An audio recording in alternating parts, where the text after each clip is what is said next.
warahmatullahi wabarakatuh. Perkenalkan, nama saya Desti Kurniati dengan NIM 23040140. Saya dari Prodi Bisnis Digital, Fakultas Teknologi dan Bisnis, Universitas Yatsin Madani. Di mata kuliah Sistem Informasi Manajemen kali ini untuk tugas individu tentang materi peran perangkat keras dan perangkat lunak dalam mengoperasikan SIM. Berikut videonya. Nah, dari materi peran SIM untuk perangkat lunak dan perangkat keras yang dilatar belakangi untuk pertama yaitu perangkat keras, yang kedua pengertian perangkat keras, yang ketiga kelebihan dan kekurangan perangkat keras, yang keempat ada jenis perangkat keras, lalu pengertian perangkat lunak, lalu kelebihan dan kekurangan perangkat lunak, dan contoh perangkat lunak yang populer digunakan.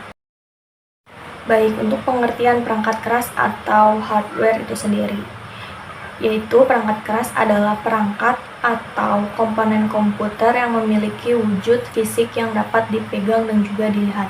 Jadi hardware ini merupakan benda atau hal yang bisa dipegang dan digunakan oleh manusia dalam bentuk fisik, baik dapat dilihat maupun dipegang. Dan perangkat keras menyusun fisik dari sistem komputer, baik komputer analog ataupun komputer digital. Nah, untuk perangkat keras sendiri atau yang disebut hardware itu memiliki beberapa jenis. Yang pertama itu perangkat masukan. Perangkat masukan itu yaitu perangkat masukan atau device input adalah perangkat keras apapun yang mengirimkan data dari luar ke dalam komputer dan memungkinkan kita berinteraksi juga mengontrol komputer. Jadi, perangkat masukan ini atau input device adalah data yang dari luar di-input ke dalam device tersebut, yaitu komputer tersebut, dan kita sebagai people bisa dapat mengkontrol data tersebut dari komputer tersebut. Lalu yang kedua ada perangkat keluaran atau output device, adalah perangkat keras yang menerima data dari komputer untuk ditampilkan ataupun dikirim ke perangkat lainnya. Jadi output device ini adalah suatu data yang berada di dalam komputer yang dapat ditransfer ke komputer lain. Jadi data ini dapat ditransfer melalui komputer lain, bisa dari satu komputer maupun komputer lainnya.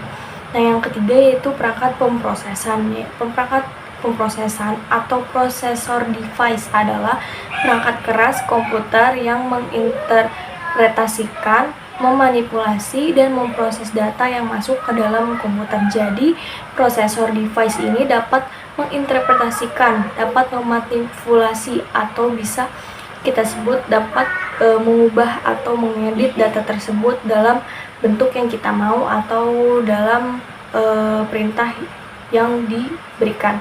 Nah, lalu yang keempat ada perangkat penyimpanan. Perangkat penyimpanan dapat berupa penyimpanan internal,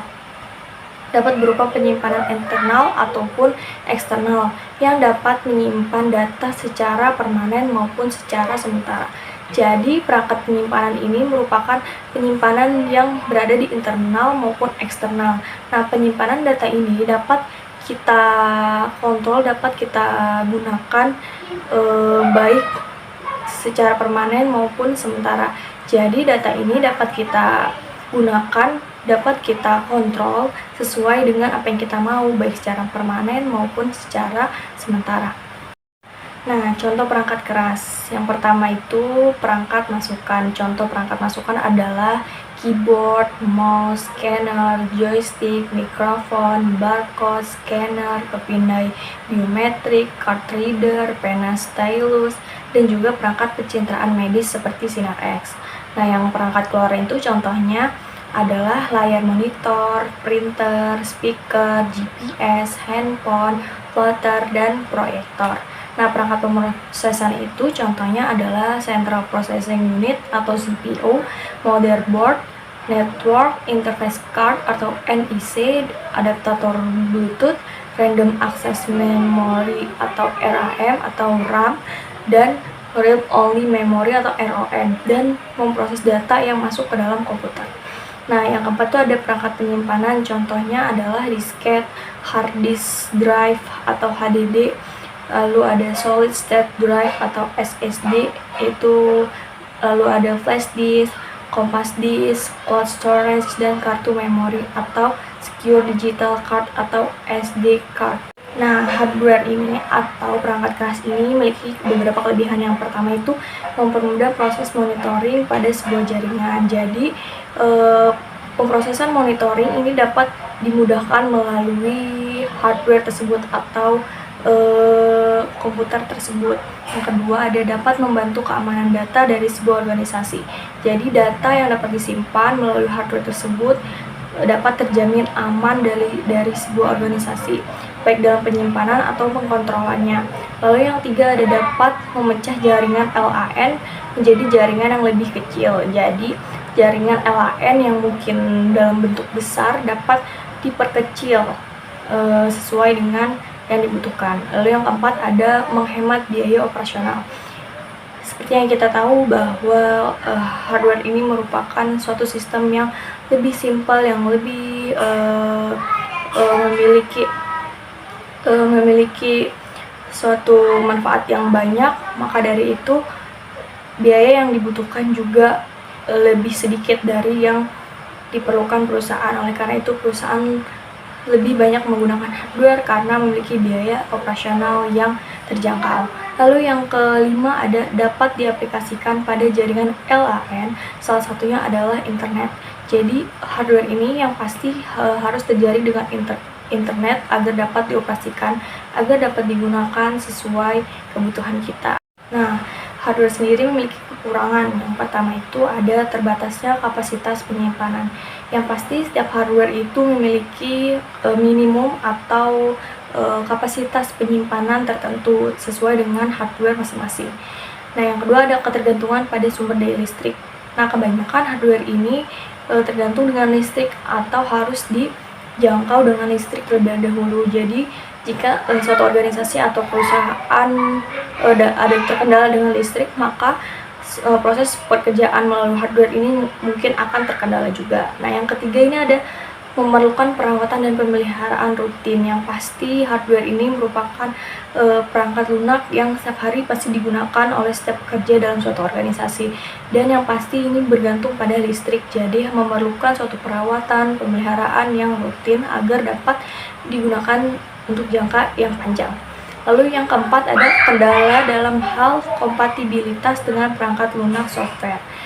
Yang pasti hardware ini pasti memiliki beberapa kendala nih dalam berkesinambungan dengan software tersebut. Lalu ada kemungkinan resiko kerusakan atau kegagalan perangkat. Yang pasti semua benda di dunia ini memiliki kekurangan tersendiri, yaitu yang pasti jika digunakan dalam jangka panjang pasti hal tersebut akan mengalami kerusakan. Lalu perkembangan teknologi akan membuat perangkat keras menjadi usang. Nah, perangkat keras ini mungkin suatu saat tidak akan digunakan jika di masa depan nanti akan lebih canggih lagi, lebih berkembang lagi teknologi yang digunakan untuk membantu pekerjaan seseorang. Lalu yang terakhir ada memerlukan biaya investasi yang cukup besar. Yang pasti hardware ini memiliki harga yang cukup lumayan untuk digunakan, apalagi dalam jumlah banyak, dalam karyawan yang memiliki jumlah banyak ya, dan mempunyai beberapa komponen yang banyak, jadi diperlukan biaya yang cukup besar. Nah, lalu ada perangkat lunak atau kita biasa sebut software. Apa sih perangkat lunak itu? Perangkat lunak adalah kumpulan perintah yang dijalankan oleh komputer untuk menyelesaikan pekerjaan. Software mencakup instruksi, program, dan data yang diperlukan untuk mengoperasikan sistem komputer. Jadi, software ini adalah elemen-elemen yang terdapat dalam komputer itu sendiri yang berupa software atau biasa disebut perangkat lunak. Nah, perangkat lunak inilah yang penting, biasanya berisi instruksi, program, dan data yang sangat berpengaruh dan bermanfaat untuk suatu organisasi. Lalu sebagai penyimpanan perintah, dokumen, dan arsip, software berfungsi sebagai penghubung antara pengguna dan perangkat keras melalui logika yang dirancang. Software mengelola berbagai aspek, misalnya sistem operasi, program, data, dan memastikan komunikasi yang efektif antara pengguna dan mesin komputer. Jadi antara pengguna dan hardware, yaitu komputer itu sendiri, software ini sebagai penghubung antara pengguna dan hardware, di mana software ini digunakan untuk memenuhi suatu kebutuhan dalam organisasi, di mana banyak aspek-aspek penting yang berada dalam software ini untuk menghubungkan antara pengguna dan hardware untuk menyelesaikan suatu pekerjaan. Nah, untuk perangkat lunak sendiri memiliki beberapa jenis. Yang pertama ada sistem operasi, merupakan software yang mengatur komputer sehingga dapat menerima dan menjalankan perintah dasar. Program ini terdiri dari program yang bertugas untuk melayani program lainnya sebelum memasang program lain. Sistem operasi ini harus ada dahulu di komputer. Nah, biasanya sistem operasi ini adalah sistem dasar, di mana sistem ini berguna untuk mengelola sistem lainnya. Contohnya mungkin seperti file, seperti internet, itu harus ada terlebih, seperti Microsoft itu harus ada terlebih dahulu di suatu hardware untuk menunjang elemen-elemen lain dapat berfungsi dengan baik. Lalu kedua ada aplikasi perkantoran, digunakan untuk menyelesaikan pekerjaan kantor seperti mengetik, membuat tabel, mengolah database, dan mengolah gambar. Termasuk dalam kategori ini adalah database application yang digunakan untuk mengolah data dan berbagai skala, baik secara lokal maupun melalui internet.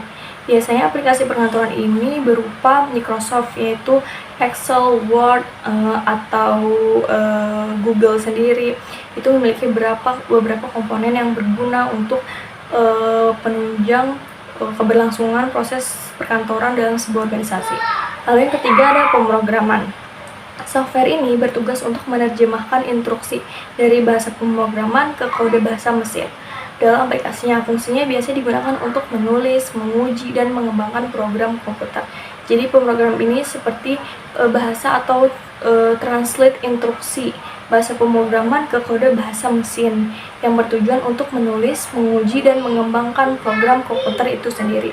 Lalu yang keempat ada tambahan, aplikasi pendukung yang membantu pengolahan komputer, seperti mengkompres file, mengcopy data, dan sebagainya. Software ini berguna untuk optimasi dan pemeliharaan sistem komputer. Jadi, tambahan ini merupakan sebuah sistem pembantu dalam melakukan kegiatan dalam software itu sendiri. Contohnya, mengkompres file. Jika file itu memiliki jumlah atau file itu terlalu besar untuk dikirim atau digunakan, maka diperlukannya pengkompresan file untuk mengkecilkan file itu sendiri atau isi dari file itu sendiri. Lalu di zaman yang sekarang ini pasti banyak software yang sering digunakan atau populer digunakan karena banyak fungsi dan kegunaan yang lebih efisien. Yang pertama itu ada browser internet, yaitu program yang memungkinkan pengguna untuk mengakses dan menampilkan informasi dari dunia maya.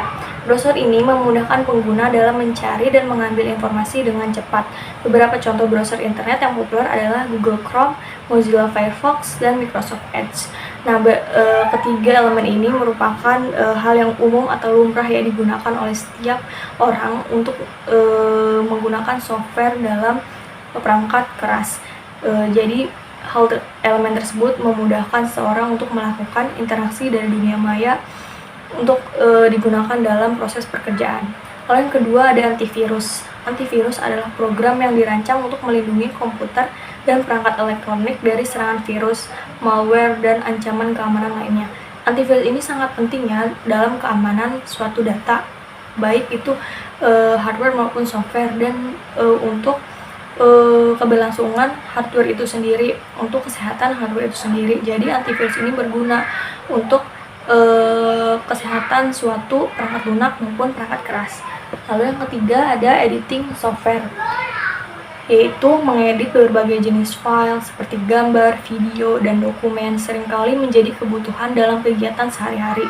Beberapa contoh software editing yang populer adalah Adobe Photoshop untuk mengedit gambar, Adobe Premiere Pro untuk mengedit video, dan Microsoft Word untuk mengedit dokumen. Nah, untuk mengedit gambar dan mengedit video ini biasanya digunakan untuk beberapa perusahaan dalam menunjang menunjang keberhasilan melalui media sosial. Mereka biasanya menggunakan konten sebagai marketing suatu organisasi mereka melalui video atau foto. Maka Adobe Photoshop dan Adobe Premiere ini sangat digunakan dan berguna sekali untuk perusahaan tersebut. Dan Microsoft Word untuk mengedit dokumen. Microsoft Word sendiri merupakan perangkat yang sangat digunakan, yang sangat berguna untuk semua perusahaan yang ada di dunia, karena dapat menunjang, dapat mengisi semua data-data dan dokumen yang ada yang diperlukan oleh perusahaan itu sendiri. Lalu yang keempat ada communication software. Sekarang ini komunikasi menjadi lebih mudah berkat adanya program yang khusus dibuat untuk memudahkan komunikasi. Contohnya adalah Skype, Zoom, dan WhatsApp yang memungkinkan pengguna untuk melakukan panggilan, video call, dan mengirim pesan teks secara instan. WhatsApp mungkin sudah lumrah ya kita gunakan sehari-hari. Namun seperti Skype dan Zoom ini sangat berguna untuk sebuah organisasi atau perusahaan digunakan Zoom ini untuk melakukan meeting biasanya atau sebuah pembicaraan khusus melalui online. Jika suatu perusahaan mengalami kendala dan tidak dapat bertemu secara face to face atau offline, maka Zoom adalah suatu cara yang digunakan untuk melakukan suatu meeting atau pembicaraan yang khusus atau urgent dilakukan oleh suatu perusahaan. Lalu ada word processing, yaitu program komputer mengolah kata menjadi penting dalam kehidupan kita untuk menulis dokumen, laporan, dan surat. Yaitu Microsoft Word dan Google Dokumen adalah contoh utama dari program pengolahan kata banyak digunakan di seluruh dunia. Yang tadi saya jelaskan bahwa Microsoft Word sangat penting digunakan untuk mengolah suatu data, dan Google Dokumen juga dapat menunjang hal tersebut. Lalu ada kode editor. Bagi para pengembang, kode editor menjadi salah satu program yang esensial. Kode editor memudahkan pengembang dalam menulis kode program dengan fitur-fitur seperti penyorotan sintaks dan auto-completion. Beberapa contoh perangkat lunak kode editor yang populer adalah Visual Studio Code, Sublime Text, dan Atom. Biasanya kode editor ini sebuah bahasa pemrograman ya. Pemrograman juga sangat penting dalam suatu perusahaan untuk menunjang perusahaan tersebut dapat berkembang lebih baik. Biasanya bergerak untuk membuat suatu website atau membuat suatu aplikasi untuk dapat perusahaan tersebut berkembang lebih baik. Lalu ada yang ketujuh, musik player. Mendengarkan musik menjadi lebih menyenangkan dengan adanya program pemutaran musik yang dirancang khusus untuk mengelola memainkan berbagai format audio. Beberapa contoh musik player yang populer adalah VLC Media Player, iTunes, dan Spotify. Namun jam sekarang semua orang mungkin sudah lumrah dengan Spotify, karena Spotify biasa digunakan oleh semua orang dan dapat didengarkan secara offline juga. Mungkin itulah 7 perangkat lunak yang populer digunakan di zaman sekarang. Sama dengan hardware, yaitu memiliki kelebihan dan kekurangan, software pula memiliki kelebihan dan kekurangan sendiri. Nah, kelebihan software yang pertama yaitu efektivitas. Kelebihan utama software adalah efektivitas dalam menyelesaikan tugas ketika dibuat dengan baik. Yang sudah tadi saya jelaskan yaitu adanya Microsoft, adanya music player, adanya perangkat lunak lainnya untuk menunjang keberhasilan suatu pekerjaan, untuk membantu proses pekerjaan dan mengelola suatu data dalam perusahaan. Itulah yang membuat efektivitas suatu pekerjaan. Yang kedua ada pembaharuan yang mudah. Software juga memungkinkan pembaruan yang mudah. Ketika ada kekurangan dalam software, pengembangan dapat merilis pembaruan dengan cepat, sehingga pengguna dapat mengambil manfaat dari pembaruan tersebut. Jadi, setiap software yang memiliki kekurangan atau keterlambatan dalam suatu pengembangan, software sendiri dapat mengeluarkan pengembangan yang lebih canggih atau yang lebih berkembang dengan mengeluarkan pengembangan yang baru. Jadi software tidak ketinggalan nih untuk menggunakan pengembangan yang lebih efisien digunakan. Lalu yang ketiga ada beberapa pilihan. Terakhir, software menawarkan banyak pilihan. Ada ribuan jenis software yang tersedia di pasaran dengan kelebihan dan kekurangan masing-masing. Yang beberapa elemen yang sudah tadi saya sebutkan, beberapa contoh aplikasi yang digunakan yang populer saat ini merupakan beberapa jenis software yang digunakan untuk menawarkan berbagai pilihan untuk menunjang keberhasilan untuk membantu pemrosesan suatu data. Dunia ini pasti semua hal yang diciptakan memiliki beberapa kekurangan. Nah, software sendiri kekurangannya yang pertama adalah ketergantungan. Salah satu kekurangan software adalah ketergantungan. Pengguna dan perusahaan harus mengandalkan software untuk menyelesaikan tugas-tugas tertentu. Semua perusahaan di dunia ini pasti menggunakan software untuk mengelola semua data yang perusahaan punya atau perusahaan gunakan untuk menunjang keberhasilan atau menunjang perkembangan suatu perusahaan. Jadi perusahaan sangat bergantung pada software itu sendiri untuk efisiensi pekerjaan dan data mereka. Yang kedua ada keamanan. Selain itu, software juga memiliki kelemahan dalam hal keamanan. Hacker dan penjahat cyber dapat memanfaatkan celah keamanan dalam software sehingga mengancam keamanan perusahaan dan data pengguna. Seringkali zaman sekarang semua orang ingin mendapatkan uang. Jadi banyak orang memanfaatkan kemampuan mereka untuk menghack atau membobol sebuah data perusahaan untuk dapat mensogok mereka. Jadi perusahaan saat ini sangat bergantung yang namanya seorang yang dapat menjaga sebuah data tersebut. Jadi perusahaan juga harus dapat mengeluarkan biaya lebih untuk bisa menyuruh orang dapat mengamankan data perusahaan tersebut agar tidak dapat dihack atau dibobol oleh sebuah hacker atau cyber. Lalu yang ketiga ada biaya. Akhirnya kekurangan software yang kedua adalah biaya. Beberapa software gratis, tetapi untuk kebanyakan software yang lebih canggih pengguna harus membayar biaya lisensi atau biaya bulanan. Yang pastinya banyak elemen-elemen populer, banyak aplikasi-aplikasi populer yang lebih efisien, yang lebih simpel dan lebih lebih berkembang. Itu biasanya digunakan harus dengan melalui pembayaran. Jadi beberapa software harus dibayar lebih dahulu agar dapat digunakan. Contohnya mungkin seperti Adobe Photoshop. Adobe Photoshop itu harus kita bayar atau kita beli untuk dapat menggunakan aplikasi tersebut untuk sekelas perusahaan. Nah, saya Desi Kurniati, mungkin itu penjelasan saya mengenai software dan hardware dan peran mereka dalam sistem informasi manajemen ini. Mungkin sekian dari saya, mohon maaf bila ada kekurangan atau salah kata, kurang lebihnya mohon maaf. Wassalamualaikum warahmatullahi wabarakatuh.